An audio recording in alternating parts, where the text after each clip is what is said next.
Shalom, Torah Mitzion. This again is about the Book of Geula. And I have to skip around into another part of the book due to the urgency of the matter at hand in our history, what's taking place now, and you'll soon understand better, I hope. So I want to begin. In every generation, sacred texts are studied. But once in history, a book is sealed, not because it is hidden from man, from us, but because it was meant only for a certain moment, a moment when the seals would crack open and the final light would begin to shine. This is that moment that we are all living in our current time. The Book of Geula that I am writing and you are hearing now is not just another book. It is a response to a divine summons. Yes, there is a summons. It is an awakening of the verses written over 2,000 years ago by a prophet who was told to write and then to seal the truth until the time of the end. And now those very seals are breaking open. The words of Daniel are now no longer distant. They are echoing, they are trembling, alive within our very time. And we in this final generation are being called to finally understand them. But now the opening of the book was never meant for everyone. It is not raw information nor surface level prophecy. It is a revelation, a giloi, as we say in Hebrew, and the revelation demands preparation. Daniel was told, seal the book until the time of the end. Many will run to and fro, and knowledge will increase.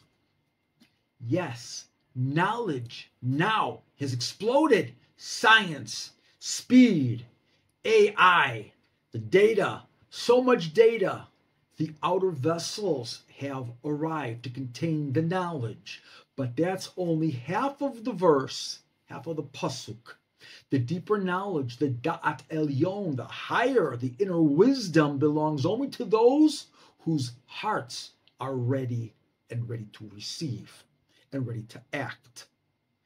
This is what the deeper knowledge is about. Are you there? Are your hearts ready? This is why, before the prophecy, the nevuah could be opened, Daniel heard another voice, a heavenly voice, speaking to him and saying, Daniel, ish chamudot, man of preciousness, understand the words that I speak to you.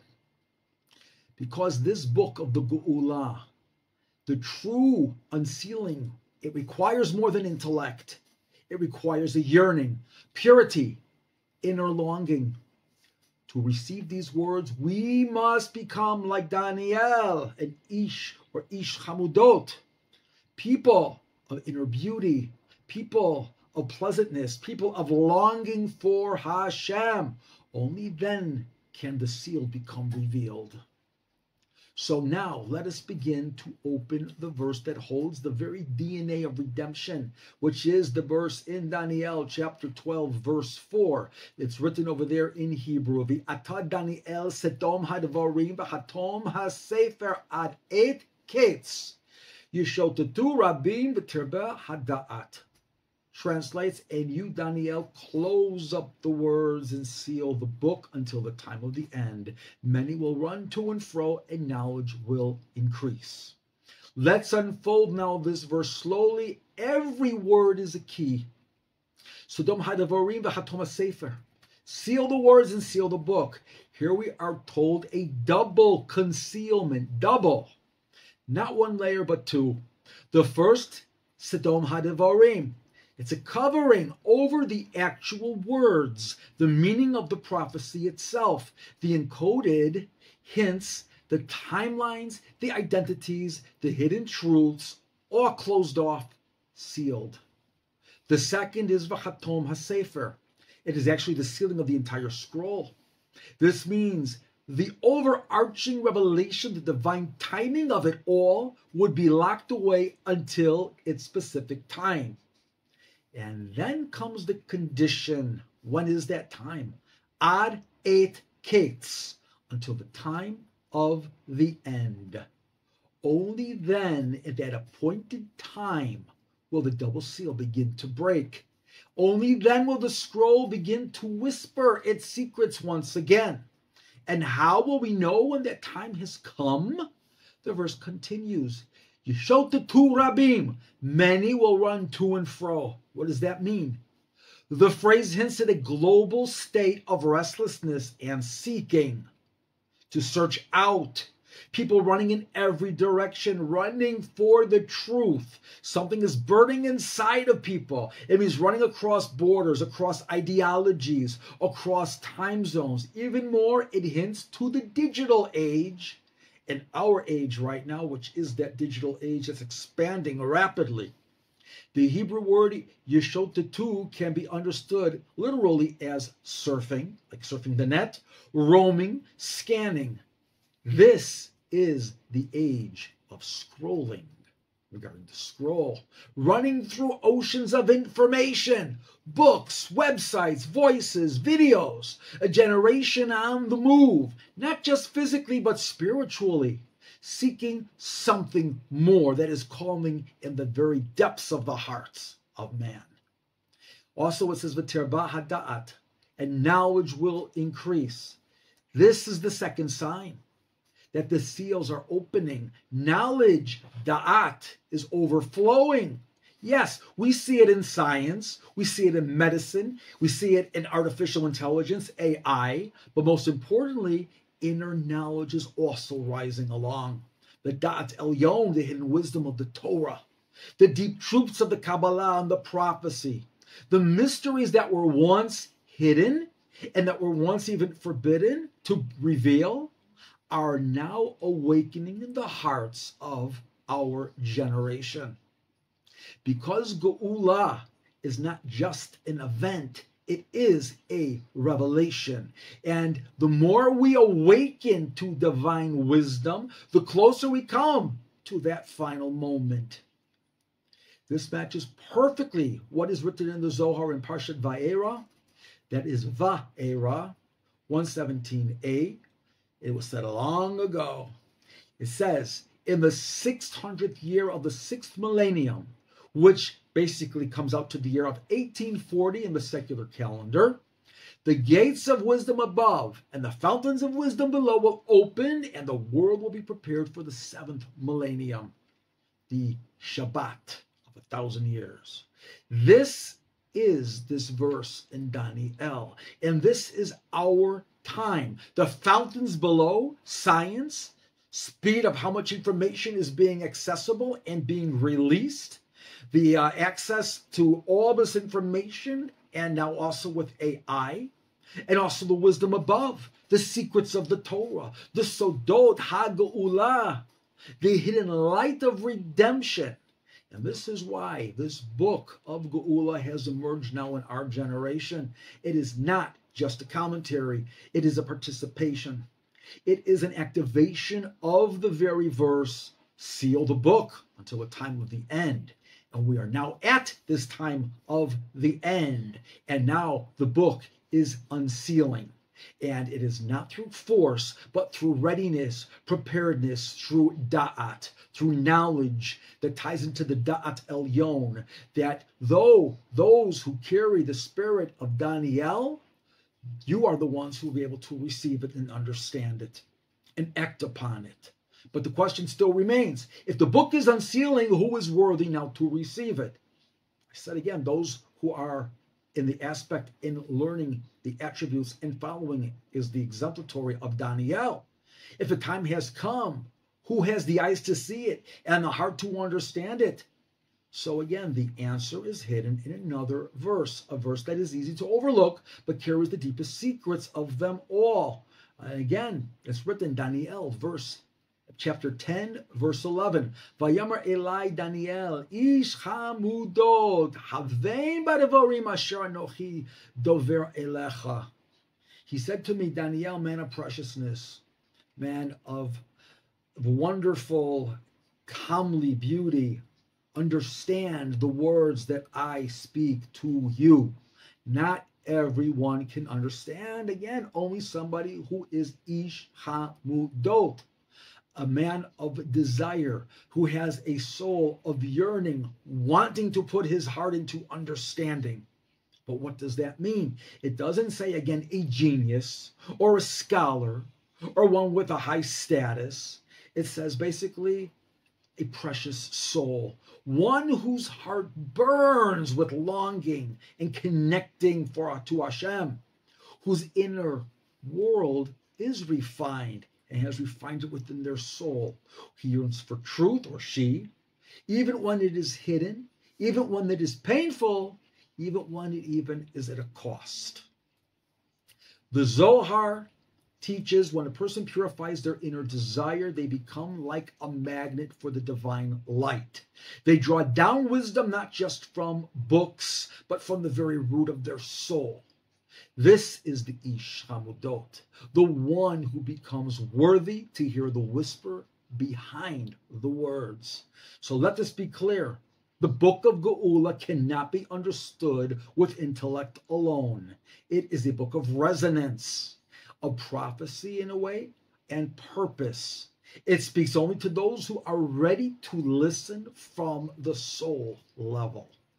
And this is why Daniel was addressed by the angel, by the Malach, not just as a prophet, but as a man of preciousness. Because without that inner refinement, the words would fall flat. But now with it, the same words become fire. They awaken, they transform, they become a call. And this Book of Geula is for those who feel that fire inside. For those who know, even without proof, that something divine is unfolding in our time. That the chaos of the world is not random. That the acceleration of knowledge is not an accident. It's not coincidental. That it is all timed perfectly, that the ancient prophecies are not fading, they are reactivating, they are coming to their fulfillment. This book is for those who, like Daniel, are willing to listen deeply, willing to receive, and willing to become vessels, kelim, for the light that is returning to the world. Let us now return actually to the book of Daniel and begin to peer through the secrets that were locked away until our time. And I'm referring now to the verse in Daniel in the chapter, which is chapter 10, verse 13. It's the cosmic war behind the curtain. So before Daniel could even receive this revelation, not knowing the future implications of this revelation, yet they're utterly crucial. And the angel says to him these words. It says, Visar. I'm going to actually do the English first. The prince of the kingdom of Persia stood against me for 21 days. And behold, Michael, one of the chief princes, he came to help me. And I remained there beside the kings of Persia. That's the translation. The Hebrew is Vesar Mahut Poras Omer Lenegdi Esrim V'Echad Yom V'Hine Michael Ahad Hasarim Harishonim Ba La'azreni Va'ani Notarti Sham Etzel Malchei Poras. So what is this verse really saying? It is revealing a secret of Geula that most people never see. There is not, and this is not only history of before, but this is literally, I term meta history, spiritual history. There are not only nations, but there are spiritual upper forces behind the nations. And there are not only political delays where things are happening by the happenstance of this world, but they're really happening in a level above that's playing themselves out in this world. I call these cosmic delays, spiritual delays. The angel sent to deliver Daniel's message was blocked for 21 days, but not by a human army, but by the very chief minister above in the heavens in the Shemayim, which is called the Tsar of Persia, the ruling spiritual force behind that empire. This Tsar is the spiritual minister, the force of resistance, a guardian of exile. He didn't want Daniel to receive the vision of the end because he knew that once the prophecy is received, the countdown to redemption begins. So, who came to help? Michael, Hamalach, the angelic prince of Israel, the eternal defender of the Jewish people, the one who stands in the most difficult moments to break open the barriers from above for Israel below, for our success. This isn't myth. Get that straight. It's not myth. This is the hidden war behind history. And it's a part of the whole spiritual war and everything that I've been working on. And a lot of people in Am Yisrael, big Rabbanim, have been working on, Mekubalim are working on constantly. It's not a war, not of flesh and blood, but of angels and nations. They've been given certain powers. They're not rebelling against Hashem. Let's get that straight. They're fulfilling a role of what they're supposed to do based on what we do down below here. Therefore, these are the forces. And this is, again, a part of the whole war over here. These are the angels of the nations, of forces that want the redemption to be delayed. And they're instructed in this case, depending on what we do. And forces that are now awakening also to hasten and bring the redemption. So, why 21 days? Here's the secret. There are by the way, so many secrets and so many deep reasons for what this number 21 represents and the power that it contains. But I'm going to explain one very important facet of this now. Our sages teach that this reflects the 3 weeks, the 21 days between Shivasa B'Tammuz and Tisha B'Av, which are the Hebrew, which is the month, it's the 17th of the month of Tammuz, and the 9th of Av, the most tragic days in Jewish history in that time period. I'm not going to go through all the details of what that is, but let's just say the 17th was when the shattering of the Luchot, the breaking of the 10 Commandments by Moshe because of the golden calf, and twice the destruction on the same exact date of the first Beit HaMikdash and the second Beit HaMikdash. Those are the most, again, tragic days in Jewish history, plus a lot more things happen throughout. It is during these days, symbolically and prophetically, that the struggle over redemption intensifies. The 21-day resistance is not just an obstacle, it is a mirror of exile itself. And just as the angel, the Malach, had to wait for Michael to break through, we too are waiting for the awakening of a spiritual power within Am Yisrael, the nation of Israel, to shatter the final barriers. So, what does this mean for us in practical ways, in a practical way of what we can do? We are not just reading prophecy. We are living it now. We are in the generation when the angel and who the angel was speaking to. When the voice that was delayed, it's now finally reaching us. And we must ask ourselves, are we ready to hear this voice? Are we ready to act? Because this war is no longer between angels, between the malachim. It is now within every soul. A war of faith versus fear. Truth versus confusion. Light versus concealment. And the Book of Geula, this is the sort of light for those ready to fight for the truth. Emet. So, now we understand.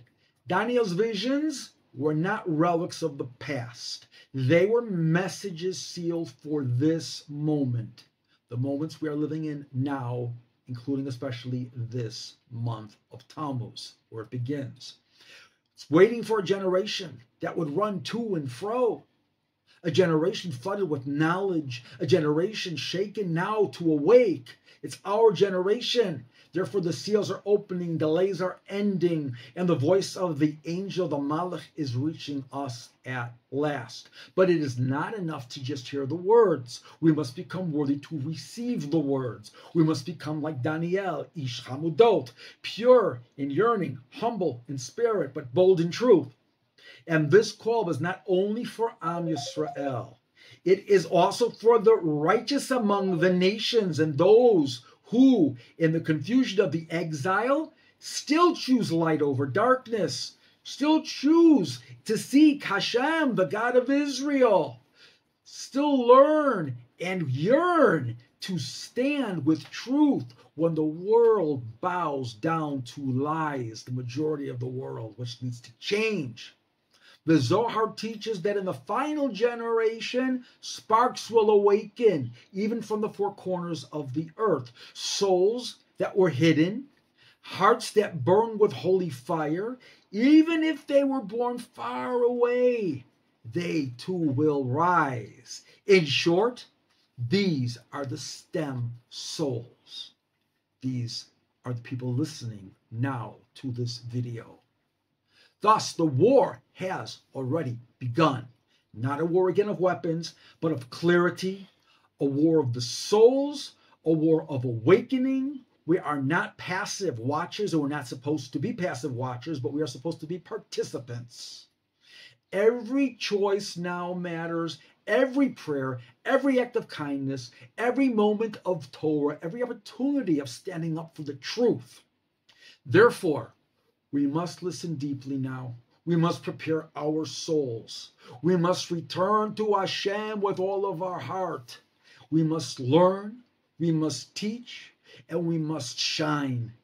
And we must recognize that this book of Geula, it's not a book of theory. It is a true call. It is a living message, a holy fire that I am now placing in your hands. If you are hearing these words, then you are meant to hear it and be a part of it. Whether you are a part of Am Yisrael, the nation of Israel, or among the righteous of the nations, you have a portion in this great awakening. And so we say, the time of the end has come. The wise will understand, and Michael will stand again, and the book is opening. So let us be ready. Let us be worthy. Let us awake, because the Geula is not coming. It has already begun. Be a part of it.